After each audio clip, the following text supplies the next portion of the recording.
नमो भगवते वासुदेवाय। जय श्री हरि, जय श्री भगवान विष्णु जी, जय श्री भगवान कृष्ण जी। सर्वशक्तिमान परम परमात्मा भगवान श्री कृष्ण जी ने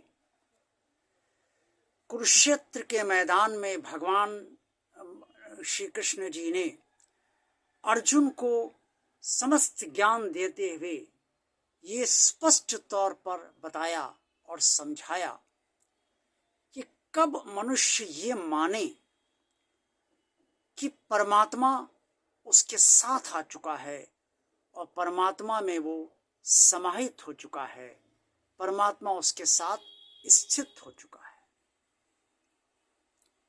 भगवान श्री कृष्ण जी ने अर्जुन से कहा, चितात्मा प्रशांतस्य परमात्मा समाहिता शीतोष्ण सुख दुखेषु तथा माना पमानयो।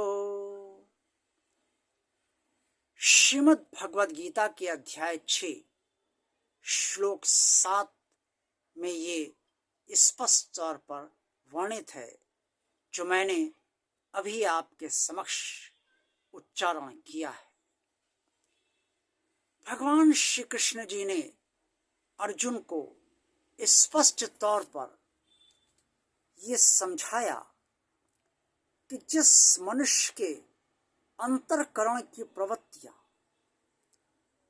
सर्दी गर्मी मान अपमान सब में परमात्मा में ही स्थित रहती हैं और वो बिल्कुल भी ना तो सर्दी गर्मी से विचलित होता है, न मान अपमान से विचलित होता है और परमात्मा में ही स्थित रहता है, वो व्यक्ति परमात्मा में ज्ञान के जरिए समाहित हो चुका है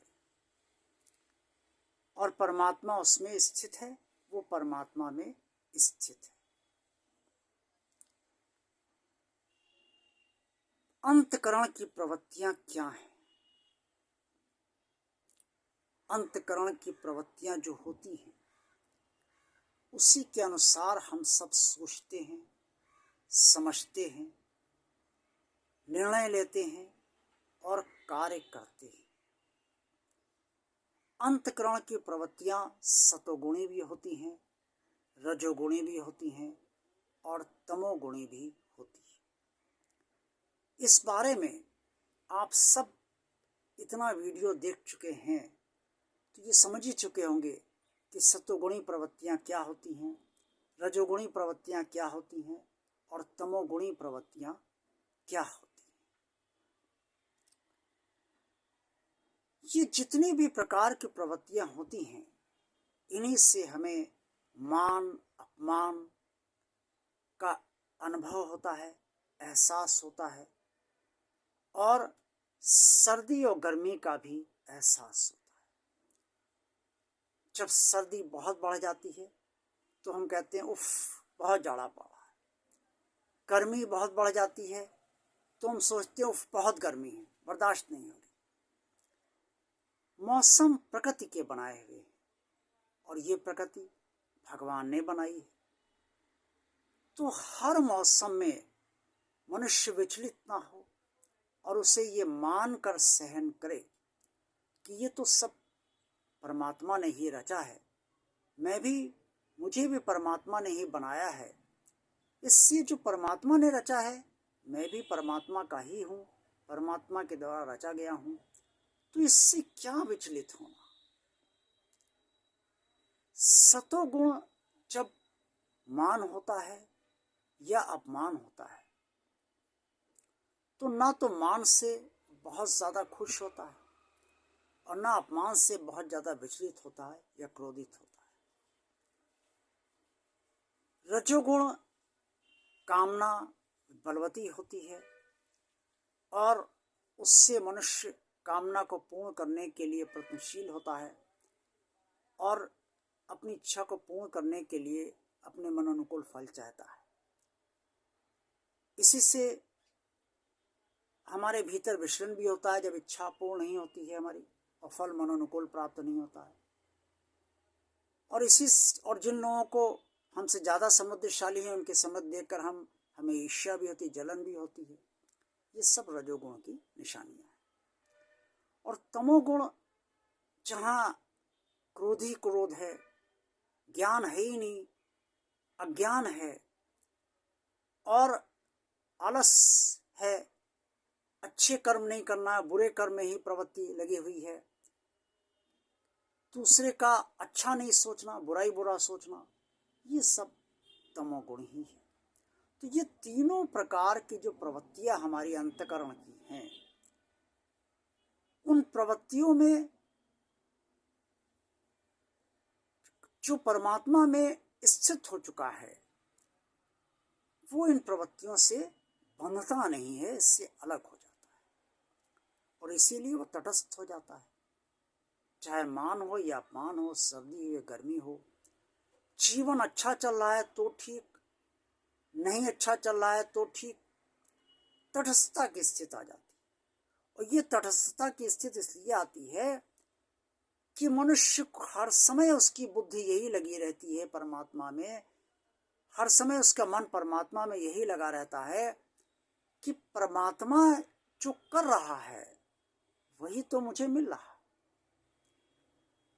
जो मेरे कर्मों का फल है वो परमात्मा मुझे दे रहा है, जो पूर्व जन्म में मैंने कर्म किए हैं उसका फल भोग तो करना ही है, अच्छे का मैंने अच्छा किया तो बुरे का भी बुरा फल तो भोगना ही पड़ेगा।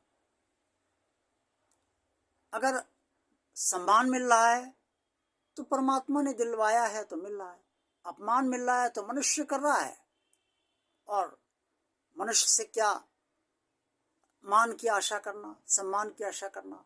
मनुष्य तो अपने अनुसार ही किसी को मान देता है, किसी को सम्मान देता है। तो इन सब से विचलित नहीं होता है, ना मौसम से विचलित होता है। जीवन के अच्छे क्षणों से और बुरे क्षणों से भी जो परमात्मा में स्थित हो चुका है वो विचलित नहीं होता है। इस तरह से जीवन अगर जिसका भी चलता है उसे ये मान लेना चाहिए कि वो परमात्मा में समाहित हो चुका है और परमात्मा उसके साथ आ चुका है। क्योंकि ऐसी बुद्धि, ऐसा मन, ऐसा विवेक, ऐसा ज्ञान, ऐसी सद्प्रवृत्ति, ऐसी भावना परमात्मा से ही मिलती है और परमात्मा की कृपा उस व्यक्ति पर है जो ऐसा है। हम सबको ऐसा बनने का निरंतर प्रयास करना चाहिए और परमात्मा से प्रार्थना करनी चाहिए कि जीवन में हमें ना तो बहुत विचलन हो और ना बहुत खुशी हो। बहुत खुशी अहंकार दे सकती है और बहुत विचलन आत्महीनता देती है। ये दोनों गलत है, ये नहीं होने चाहिए। और जो परमात्मा दे उसी में हम संतुष्ट हो और परमात्मा के प्रति परायण है। आज का वीडियो आपको अगर अच्छा लगा है तो इसे लाइक अवश्य कीजिए। भगवान और आप चैनल जिन लोगों ने अभी तक सब्सक्राइब नहीं किया है वो सब्सक्राइब इस चैनल को करने का कष्ट करें। इस चैनल को ज़्यादा से ज़्यादा लोगों को शेयर कीजिए ताकि आपकी तरह अन्य लोग भी इससे लाभान्वित हो सके। ओम नमो भगवते वासुदेवाय। जय श्री हरि, जय श्री भगवान विष्णु जी, जय श्री भगवान कृष्ण जी। आप सबका कल्याण हो। जय भगवान कृष्ण।